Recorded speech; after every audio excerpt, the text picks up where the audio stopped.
Olá, pessoal, sejam todos muito bem-vindos ao programa Cibele Atala. E eu aqui mais uma vez essa semana começando, né? Quinta-feira gostosa, meio de semana, né, gente? Mas sempre contando com vocês, né? É tão importante a gente estar sempre juntos e que vocês possam também mandar para mim, para a direção, para a nossa equipe toda, qual é o assunto que vocês gostariam que a gente pudesse abordar, né? Aqui é um programa de variedades, onde tem muito entretenimento, muita diversão, tem o quadro que é o guarda-roupa inteligente, tem assuntos com pauta médicas, enfim, seja sempre o nosso convidado especial. Sempre de quinta-feira, das 13 até as 14h30, com reprise aos sábados, das 11h30 às 13 horas. E agora, gente, eu estou recebendo um convidado para lá de especial. Já virou um grande amigo, nós somos parceiros da rádio da 66 Brasil FM, está sempre presente na minha vida também profissional, que é o Dr. Alexandre Kataoka. Seja muito bem-vindo, cirurgião plástico. E aí, querido? Obrigado, Sibeli, por ter convidado. Esse seu programa aí maravilhoso, muito legal mesmo. Fiquei muito feliz em estar aqui, em poder desfrutar também aqui do seu estúdio maravilhoso, muito legal. Gostou? Você tá de Pô, adorei.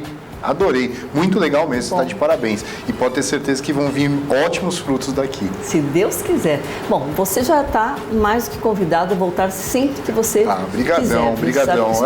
A gente já é mais do que um parceiro aí, né? A nossa parceria já é de longa data, verdade, né? E eu fico muito feliz, obrigado mesmo por ter convidado, viu? Obrigada, doutor Alexandre. Mas fala pra gente um pouquinho, nós vamos falar hoje sobre um tema que é a plástica no geral, né? E eu venho observando, como nós também, todos de casa também, o quanto tem aumentado o número de pessoas realmente no Brasil fazendo plásticas e numa estatística assim absurda na frente. Então, por que isso, Sibeli, essa febre, hein?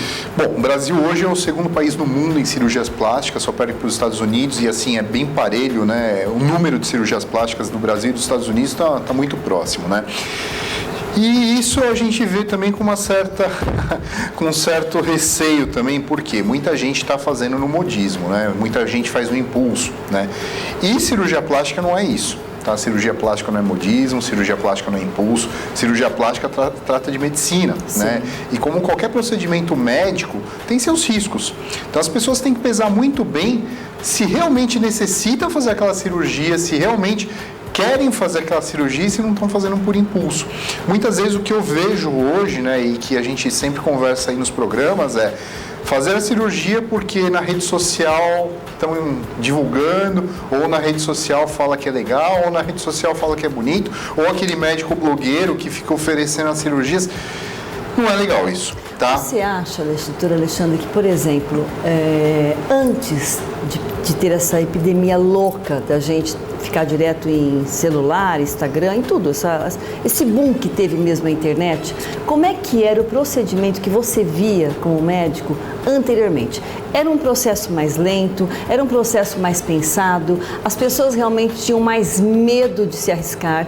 Porque realmente você falou num ponto muito importante e muito sério, porque essa máquina que a gente tem na mão, que é a internet, você tem várias formas de conduzi-la, né? Sim. É uma máquina que você tanto pode se perder... Com responsabilidade, como se pode se perder, exatamente então, isso. como é que você fala pra gente o antes e depois, em relação a essa tecnologia? O que eu via, quando eu comecei aí a plástica 12 anos atrás, eu via que não era bem assim, né? Não tinha um Instagram, não tinha um Facebook, tinha até o Facebook, mas não era essa coisa louca, né? De mostrar cirurgias plásticas, de mostrar procedimentos. Então as pessoas procuravam um pouco mais. Tinha revista, né? Que muitas vezes mostrava, mas não é a mesma coisa de você ter internet ou uma rede social que está aqui na palma da tua mão. Então eu achei que sim, houve uma banalização nesses últimos anos, eu coloco aí nos últimos 5 anos, que deu esse boom, né? E isso é um problema, porque as pessoas estão fazendo procedimentos estéticos, e eu coloco procedimentos estéticos como um todo no impulso, tá? E isso é muito perigoso, velho. A gente vê pessoas aí muitas vezes deformadas, mutiladas por profissionais que não são adequados a fazer os procedimentos e vão nessa onda de ele tem um monte de foto de antes e depois, ele tem um monte de fotos de resultados eu vou nesse profissional que é bom. E não é isso, né? Eu Claro. acho que essa busca tem que ser uma busca muito séria. Sim. Você tem que procurar um profissional sério, um profissional que realmente saiba fazer aquele procedimento e, melhor ainda, não só saber fazer o procedimento, mas se houver alguma complicação, saber tratar a complicação também. Com certeza. Um ponto que eu achei interessante que você também disse, até comentei isso hoje com uma amiga minha, logo pela manhã, o seguinte: antigamente nós tínhamos as revistas, Sim. Playboy, tinha Sexy, Sim. que os homens sentavam ali nos seus lindos tronos e ficavam ali folheando, era o momento do homem realmente dar a sua repaginada, passadinha, né? Era de praxe. E hoje o que a gente vê muito, e que também não existia esse tal do fake news, de você de repente ver uma mulher bonita, pelada, nua, seminua, que seja, não era aquele tratamento como tem hoje nas redes sociais, Sim. porque hoje banalizou de um jeito tal que você tem aplicativos de tudo quanto é jeito, que você baixa, que você sobe, que você faz, acontece, que arrebita nariz, que, enfim, levanta bumbum, aumenta peito, você faz o que você quiser com o teu corpo, você acaba ficando um fantoche.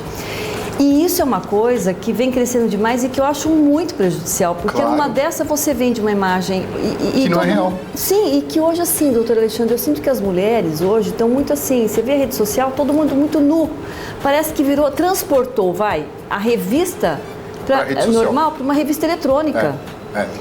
E aí- aconteceu isso mesmo, tá, Sibeli? Só que tem um grande problema aí. Esse negócio de você mexer em filtro, na verdade mudam todos os corpos e ficam pessoas perfeitas. E não existe perfeição. Isso. Aí a pessoa que vai no cirurgião achando que vai ficar perfeito, e ninguém vai ficar perfeito. Mesmo porque o cirurgião ele molda o corpo, melhora o corpo, porém não deixa ninguém perfeito. Claro. Né? Essa perfeição não existe. Não existe corpo perfeito que você vê na rede social. A maioria está com filtro, a maioria está com mudanças da imagem, entendeu? E isso faz com que você tenha uma falsa impressão de que você vai chegar naquilo. Nem a própria pessoa está daquele jeito. E aí né? se frustra. Se frustra, porque na hora que vai frustração procurar um profissional da área, Sim. de repente ele vai dizer, olha, não é bem assim. E aí a pessoa se frustra e eu sinto assim, uma excessividade, uma coisa excessiva das pessoas estarem muito insaciáveis, muito intranquilas, de repente mexeu no nariz, não, mas eu tenho que mexer mais um pouco. Exatamente. O que você diz disso? É uma doença? O que você É uma vê? doença. A gente vê aí, e hoje, né, tá muito em voga o dismorfismo corporal. A pessoa encara o seu espelho de uma maneira diferente. Ela não vê daquele jeito. E o pior, vai fazendo procedimentos de cirurgias plásticas e nunca tá do jeito que ela quer. E isso é uma doença, tem que ser tratado, né? Tem que ser tratado. Aí cabe ao cirurgião, sim, muitas vezes diagnosticar essa pessoa, mandar para o profissional adequado para fazer esse tratamento. Infelizmente, a gente está pegando casos e mais casos de pessoas que têm, sim, transtorno dismórfico, né? De autoimagem. Ela não consegue aceitar. É um grande problema. Não, e entra numa depressão profunda, pode até levar à morte. Sim, porque... pode levar à morte. Tem muitas pessoas aí que começam a fazer procedimentos e começam a não ter essa autoaceitação do corpo, pode sim levar à morte. Isso, então, tem que tomar cuidado, mas aí, mais uma vez, como que você... buscar o profissional adequado. Sim. Esse Então, profissional que saiba fazer essa análise, né? De que a pessoa está com algum problema e que precisa de um tratamento. Mas, doutor Alexandre, você concorda que às vezes alguém passa por você, que você é uma pessoa extremamente competente, super sério, você fala, olha, querida, não vai dar para fazer, porque é besteira, porque isso, porque você não vai dar... Vai para um outro que vai fazer porque ele só está fazendo pelo dinheiro. Infelizmente, isso que é o problema. Infelizmente, a gente vê isso. E queima o profissional de vocês, assim. Queima toda uma profissão. Toda uma área, né? A área de vocês. Sim, toda uma área. E assim, Sibeli, mais uma vez, né? Existem alguns truques para ver se é um profissional adequado. O primeiro deles, entra no site do CRM do Estado, veja se ele tem um RQE. RQE é o Registro de Qualificação Especialista. Somente um cirurgião plástico pode fazer cirurgia plástica. Ele tem que estar registrado no conselho dele, no Conselho Regional de Medicina, como cirurgião plástico. A grande maioria desses caras não está registrado como cirurgião plástico, são médicos formados e não fizeram a especialização, são médicos que muitas vezes fazem um curso de final de semana, e aí acontece isso que a gente está conversando, entendeu? Tem que tomar cuidado com saúde não se brinca. Com certeza. E depois de um erro, para você poder consertar este erro, é muito pior, né, doutor Alexandre? É muito pior. E assim, quando a gente tem uma cicatriz, essa cicatriz nunca vai sair. A gente pode até melhorar, mas sair nunca. Se tem um problema que realmente foi um problema ocasionado por um erro médico, uma conduta inadequada, dificilmente vai ter uma solução por completa. Sempre vai restar alguma sequela. Outra coisa, em relação também, né? A gente vê muito também o lance do nariz, por exemplo. Todo mundo criou-se um tipo de nariz que todo mundo acha que tem aquele modelinho assim, tipo forma, né? E muitas vezes o nariz, ele é tão importante, até mesmo o nariz grande, um nariz que seja exótico, muitas vezes combina com aquele tipo de rosto, isso. Não é verdade? Eu converso muito isso no consultório. Por quê? Virou uma moda de narizes todos iguais, né? Sempre um pontudinho, menorzinho, levantado para cima. Mas isso é bom para um certo tipo de pessoa, para uma etnia, para um tipo de rosto, não é para todo mundo. Só que a pessoa vem falar, eu quero um nariz assim. Primeiro, o nariz assim, a gente não está fazendo massa de modelar, né? O corpo humano ele tem várias nuances e a gente nunca sabe como vai ficar, porque depende da cicatrização da pessoa, você vai ter uma fibrose, vai ter um edema a mais, a gente nunca sabe como vai ficar, primeira coisa. Segunda coisa, nariz igual de outra pessoa, impossível. Porque para o seu rosto combina um certo tipo de... Não é o mesmo nariz que vai ser para outra pessoa. Isso a gente tem que conversar bem, porque as pessoas colocaram na cabeça e na internet um padrão. E padrão não existe, padrão de beleza não existe. Isso não deve existir, porque cada pessoa tem a sua forma, cada pessoa tem o seu biotipo. Sua característica. São características e não deve buscar um outro tipo de característica. A gente conversa muito, infelizmente, uma parcela dos pacientes saem e não operam conosco por conta disso, vai buscar um profissional que faz um nariz igual para todo mundo. É complicado. Paciência. Agora, doutor Alexandre, fala um pouquinho antes da gente chegar no seio, que a gente está com uma próstata, ele vai mostrar, em relação à boca. A boca hoje também criou-se muito o tal do fetiche em relação à boca. Seja a boca carnuda, a gente não vê quase falar em boca pequena, a gente só fala em boca grande. Sim. O que você fala e pode dizer para as pessoas que estão nos assistindo, nos ouvindo, de que forma você deve realmente fazer um preenchimento labial, para que serve, para quem que serve? Então, mais uma vez, vai dar a avaliação adequada do profissional. O que a gente está vendo é uma massificação desses procedimentos e todo mundo ficando com o rosto igual.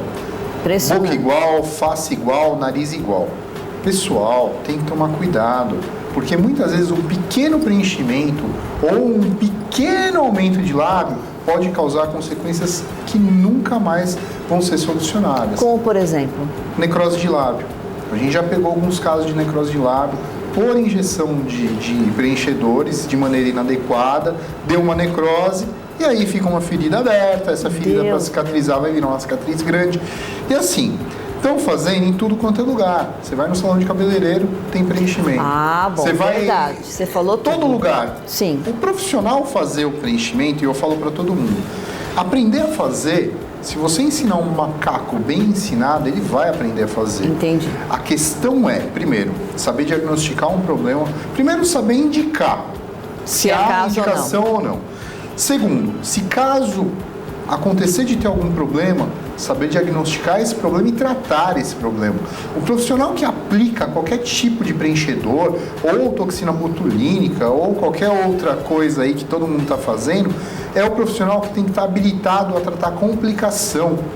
Se esse profissional tem um treinamento para fazer a enxertia, né, ou no caso, a aplicação do preenchimento, ele é obrigado a saber tratar complicação. Só que não é o que a gente vê. Entendi. Sabe só o primeiro item, o segundo... Só sabe colocar, não sabe nem indicar, só sabe colocar. Então ele é um injetor, é um colocador de substância. É complicado. Só que se dá algum problema, ele não sabe tratar. Desculpa, tá errado. Tá? Isso é inadmissível. Tá? Por isso que os PROCONs, por isso que o Ministério Público está em cima disso. Por quê? Depois as complicações caem para quem? Para os cirurgiões plásticos, para os dermatologistas. Por quê? Nós sabemos tratar as complicações. Outros profissionais, muitas vezes, não têm esse treinamento e começam a ter problemas. Sim. Agora, uma vez que uma pessoa, como você falou, né, colocou na boca, isso tudo, isso que eu queria entender também. A pessoa colocou X lá, não sei, qualquer tipo de substância que o pessoal coloca, injeta tal. Para ser retirado, não é fácil de ser retirado? Não é fácil. Se for uma substância como ácido hialurônico, nós temos uma enzima que chama hialuronidase, ela meio que derrete a substância, a gente às vezes consegue tirar, não com totalidade, mas consegue retirar. Existem outros produtos como polimetilmetacrilato, hidroxiapatita, são produtos que não são metabolizados, esses dificilmente consegue tirar. Para retirar, tem que abrir, fazer uma cirurgia e retirar. É comum a gente receber, principalmente polimetilmetacrilato, das reações de granulomatose, que são reações como se fosse de corpo estranho, como se fossem reações alérgicas, e a gente tem que abrir e tirar. Vai ficar uma cicatriz, não tem como. Entendi. E esse tipo de substância também usam em outros lugares, tipo no bumbum, no seio, sei lá. Usam. Teve o boom na década de 70 e 80 do silicone líquido industrial, né, que o pessoal colocava. Só foi mudando os nomes, né? Os nomes foram mudando, então aí veio o polimetilmetacrilato, aí veio tem o hidrogel, começou a aparecer um monte de substância. Mas assim, toda e qualquer substância preenchedora, tanto facial como corporal, tem seus riscos. E as pessoas, eu não gosto de demonizar nenhum tipo de produto, eu acho que tem indicações para todos os produtos que tem por aí no mercado, porém, tem indicações precisas, indicações essas que são regidas pela vigilância sanitária e muitas das vezes os profissionais não seguem e começam a ter os problemas. Agora, doutor Alexandre, voltando na parte de internet, no caso, é contra a lei as pessoas colocarem, mesmo vocês da área, mesmo médicas, colocarem o antes e depois? Completamente errado, tá? Bom, da parte médica, a parte ética, o Código de Ética Médica, ele totalmente, ele não deixa fazer isso, tá? O médico fazer isso. Porém, outras classes profissionais, a ética deixa, né? O Código de Ética deixa. Porém, se a gente for para o direito, né, para a parte civil, o Código de Defesa do Consumidor, quando você apresenta fotos de antes e depois ou de resultados, você está prometendo um resultado. Sim. Ou você é uma promessa de resultado ou é uma propaganda enganosa. Certo. Se você não cumpre aquilo que você está oferecendo na foto, entra no Código de Defesa do Consumidor e é propaganda enganosa ou promessa de resultado. Então, nenhuma profissão poderia publicar fotos de antes e depois de resultados de corpo humano. Por quê? É impossível você garantir qualquer tipo de resultado, sendo que a gente sabe da imprevisibilidade do nosso corpo. Sim. Eu não sei como ele vai reagir, eu não sei como vai ficar a cicatriz em você, eu não sei se você vai ter um fenômeno alérgico com o preenchedor, eu não sei se aquele preenchedor não vai te dar algum problema. Como que você posta só fotos bonitas no seu Instagram e resultados bonitos? E só perfeitos, só bons resultados. Não teve nenhum que fosse comprometedor. Ninguém deu errado. Só que assim, em estatística a gente sabe, a gente tem estatística de problemas que acontecem com preenchedores, a gente tem estatística de problemas que acontecem com cirurgias. Como que você só posta resultado bom? Então isso é promessa de resultado, isso é propaganda enganosa. E hoje a gente vê um outro artifício legal também, que aí a gente entra no aspecto criminal, que é o estelionato. Quando você usa da sua profissão para seduzir um paciente, apresentando um resultado, só coisa boa, você está incorrendo no artigo 171, que é estelionato, é crime, tá? Então, as pessoas estão extrapolando, tá? A internet está sendo terra de ninguém. É verdade. Infelizmente, estão utilizando uma ferramenta, que seria uma ótima ferramenta, para algo para angariar dinheiro. Sim. Entendeu? E assim, entendo, eu tenho minhas contas para pagar, eu vivo da minha profissão para pagar minhas contas, porém, a ética eu acho que deve prevalecer em qualquer profissão. Com certeza, não resta dúvida. Agora também tem esse lance dos influenciadores, né? Quantas demais. pessoas hoje, em todos os segmentos, gente, o tal do achismo, o tal do que eu sei, eu entendo, eu faço, eu aconteço. E não é bem assim também. Não é bem assim. O que a gente vê, né, que hoje alguns influenciadores digitais, eles têm um alcance, né, alguns não, a maioria, tem um alcance muito maior do que um profissional sério da área. Exatamente. Então, por exemplo, um educador físico, o cara fez a faculdade dele de educação física, muitas vezes faz um mestrado, um doutorado, ele dá a aula dele, ele tem menos autoridade no assunto que muitas vezes um cara que só treina, só que ele tem 1 milhão de seguidores e mostra o treino dele. Sim. Uma judiação. Assim, triste. é algo completamente errado. Na minha área é a mesma coisa. Eu, como cirurgião plástico, muitas vezes eu tenho menos autoridade do que uma blogueira que fez uma cirurgia plástica, que muitas vezes a gente sabe que é jabá, que é troca, entendeu? É troca com cirurgião plástico, e ela tem mais autoridade em falar do assunto do que eu. Não é justo. Eu que tenho 12 anos só de estudo direto, Sim, né, sim. em medicina Uma e cirurgia dedicação plástica, total. eu tenho menos autoridade em falar no assunto do que uma blogueira. Então, assim, realmente se inverteu, tá? Eu acho que os influenciadores digitais, eles têm, sim, o seu mérito. Claro, não tirando o mérito de ninguém, porém, autoridades de áreas específicas e áreas que necessitam desse estudo específico, não deveria ser assim, né? Sim, e outra coisa, né, doutor Alexandre, por exemplo, eu sou consultora de moda, apresento o programa, mas também sou consultora de moda, minha vida inteira sou formada em educação física. Há quantos anos você... Há 38 anos só que eu lido com moda. Se eu for falar de moda, ok. Agora, como é que eu posso ser uma influenciadora para falar, de repente, de maquiagem? De maquiagem, nutrição. Pô, é uma coisa que não é o seu Eu sei fazer minha maquiagem, por exemplo, mas eu não sei fazer uma maquiagem profissional. É seu estudo? Não. Então, é a mesma coisa eu colocar, que nem, a gente estuda bastante, eu gosto de estudar, mas eu não tenho a capacidade técnica de falar sobre nutrição, por exemplo. Sim. Você deve comer. A gente sabe o básico que a gente aprende na faculdade de medicina. Sim. Porém, eu não sou o especialista da área para falar disso. Você não é um nutrólogo, né? Por isso que eu tô falando. Então, cada um na sua. Sim. Né? Então, mas o que eu tô vendo, não é isso. A gente tá vendo completamente diferente. Mudou. Então, se eu tenho muitos seguidores, eu tenho 2 milhões de seguidores, eu sou uma autoridade em qualquer área.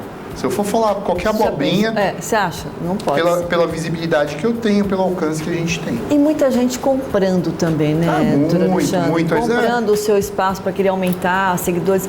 Eu acho que vale muito mais a pena orgânico, né? Exatamente. Você ser orgânico, ver bem direitinho o médico que você está escolhendo. Pegar um cirurgião plástico certo, como o doutor Alexandre está dizendo aqui, como ele mesmo também. Eu super apoio, super defendo realmente o que vocês falam. Da seriedade, porque é uma pena, é uma judiação, pessoas perdendo vidas por questão mesmo se autoflagelando mesmo, outras pessoas entrando numa depressão profunda que não conseguem mais sair por questão de ego, por questão de disputa, porque minha amiga faz, porque eu também vou concorrer, porque virou uma febre assim, tipo, não, o corpo tem que ser assim. Tudo padronizado, não é assim, gente. Nós não somos nem franceses, nós somos brasileiros, misturas de raças, né? Aliás, eu acho o corpo da mulher brasileira um dos corpos mais bonitos que tem. O Brasil é multiétnico, né? Totalmente. Então, não tem como todo mundo ter um bundão, todo mundo ter um peitão. Claro. Cada um tem a sua beleza, né? Claro que a cirurgia plástica está aí para melhorar. Sim. Mas são pequenas melhoras e não mudanças. Esse negócio de, eu vou mudar. Não, você tem que começar a mudar de dentro. Com mudar certeza. Suas percepções, para depois querer mudar o seu aspecto físico. Tá? Isso é um grande falando problema. em peitão, eu queria saber do seu silicone que você trouxe pra gente. Próteses mamárias hoje, né? Como junto com lipoaspiração, são as cirurgias mais feitas no mundo, né? No Brasil não é diferente. Surgiu agora, por conta das próteses mamárias, nos últimos 2 anos, o explante. Tá? O explante é a retirada do implante. Todo mundo buscando por conta da tal da doença do silicone, da tal... Pessoal, extremamente raro. O silicone, colocado há mais de 60 anos, completamente seguro. Super macio, não? Super macio, Gente, a textura quando tá lá dentro não sente mesmo. Só que assim, virou uma coisa de demonizar isso daqui, a prótese de silicone. E não deve. E eu falo para todo mundo, tem que saber dos riscos. Quando você vai colocar qualquer coisa no teu corpo, você tem que saber dos riscos. É um corpo estranho, né? Isso é um corpo estranho. Eu não sei como o organismo vai reagir contra ele. Se reagir contra, tem que tirar. Assim como você escolheu colocar, sou super a favor de querer tirar. Me encheu o saco tá com a prótese de silicone. Tira. Sim. Tira. Sim. Você escolheu colocar, escolhe tirar. Porém, começou a ter uma corrente de luta contra a prótese de silicone. Existem vários sites. Mas há quanto tempo isso? Uns 2, 3 anos, tá? Que começaram a vir os estudos, né? Da tal da doença de silicone, síndrome ásia, que existe, de fato existe. Qualquer adjuvante que você coloca no seu corpo, até mesmo desodorante, que você usa com muito pode dar uma alergia também. ele pode dar essa reação, é um adjuvante que pode dar síndrome ásia e que não tem jeito, você vai ter que tirar daí, que é um fator autoimune. Sim. A mesma coisa é a prótese. Porém, não é a prótese que é a grande vilã de tudo. Sim. Existem diversas substâncias, tem elencado mais de 10 mil substâncias que podem causar isso daí, tá? Então, a gente deixa bem claro que sim, é seguro o implante de silicone. Porém, todo mundo tem que saber dos riscos e benefícios de colocar uma prótese. Sim. Isso é muito importante. Sim. Por exemplo, já aconteceu é comum de ter mulheres de colocarem o silicone e terem o problema de não cicatrizar, por exemplo, abrir o ponto e não... Sim, infelizmente isso é estatístico, tá? Cerca de 2% das mulheres podem acontecer isso, né? Que são seromas que a gente chama, começa a acumular líquido e não fecha. E por que isso pode acontecer? É do organismo? Ele luta contra isso que é um corpo estranho. Entendi. Ele está lutando contra, ele está fazendo um processo inflamatório. Entendi. Esse processo inflamatório fica crônico, a pessoa tem que tirar o implante. Muitas vezes tem que tirar e não vai colocar. É um corpo estranho. Por mais que seja biocompatível, ele é um corpo estranho. E pode acontecer, por exemplo, só de um lado, doutor? Pode acontecer só de um lado e do outro não acontecer. Isso pode acontecer depois de 10 anos. É mesmo? Tem N coisas que podem acontecer, porque é um corpo estranho. Tá. As pessoas têm que saber o risco. Agora, doutor Alexandre, vamos supor que a pessoa queira realmente muito. Então, ela tem aquele mamilo muito pequenininho, mesmo que é necessário, que ia dar um up nela e tal, né? E ela coloca. Aí, de um lado ficou perfeito, do outro lado ficou abrindo. Aí você vai, tira. Tira, espera 6 meses, toma medicação. Para depois tenta voltar. recolocar. Não é assim, tipo, tirou e tenta colocar um outro. Entendi. Muitas das vezes a gente dá um tempo para o organismo se recuperar, passa medicação, às vezes antibióticos, e aí a gente vai de casa Mas aí pra casa. atira as duas mamas, né? Independente, porque tem pacientes que não. É mesmo? Já aconteceu paciente minha mesmo, de ter problema, tirar uma, deixar outra, depois de 4, 6 meses recoloca o implante. Olha, e fica perfeito depois, pode acontecer? Pode acontecer de ficar 100%. Tá. E qual é o tempo de durabilidade hoje? Vamos supor, se hoje eu coloco silicone. Assim, aquela duração que... tem que trocar. Isso. Na verdade, não tem um prazo para troca. Não que tem a gente mais? fala Antigamente tinha, não tinha? Tinha, falava assim, 5, 10 anos, né? Hoje a gente fala, se não deu problema, deixa seu implante. Pode durar 10, 15, 20, 30 anos. Se não deu problema, não troca. Agora, começou a endurecer, começou a incomodar, é o momento de você ter que ver para fazer a troca. E a pessoa que faz muita atividade física, tipo, é muito aeróbico, com silicone, a tendência é cair mais rápido. É dar uma queda, não tem jeito. Quando você perde a gordura corporal, a mama tem uma porcentagem de gordura corporal. Você perde a gordura na mama, aquela gordura, ela está fazendo parte do tecido mamário. Há uma tendência de queda, isso é normal. Isso é peso. Pega, sim, é pesado. É bem... Tem um peso. Gente, é pesado. Esse peso... Aqui tem quanto? Essa daí é 300, eu acho que 350. A menor... 375. A menor é quanto? Não, tem de 100 e pouquinho, 160. A gente às vezes coloca, quando vai fazer uma mastopexia, coloca 160, 150, 200. Tem próteses de tudo quanto é tamanho. Doutor Alexandre, eu queria tanto bater mais papo. Mas a gente sempre vem aí, velho. Tranquilo. Você é de casa. Isso, é só falar, a gente conversa com o Fabrício aí. Eu fiquei muito feliz, muito. Eu quero mandar um beijo pro Fabrício também, que é um querido, teu assessor é um queridíssimo mesmo. O Fabrício já é quase da família, né? É verdade. Quero também te agradecer muito. Quero que você também deixe seus contatos também e passar uma mensagem para o pessoal de casa. Mensagem. Quando for fazer uma cirurgia plástica, buscar um cirurgião plástico, entra no site da Sociedade Brasileira de Cirurgia Plástica, que é cirurgiaplástica.org.br. Lá estão todos os médicos que são cirurgiões plásticos. Tá meu nome lá, tá o nome de todo mundo lá. Todo mundo que é cirurgião plástico tá lá.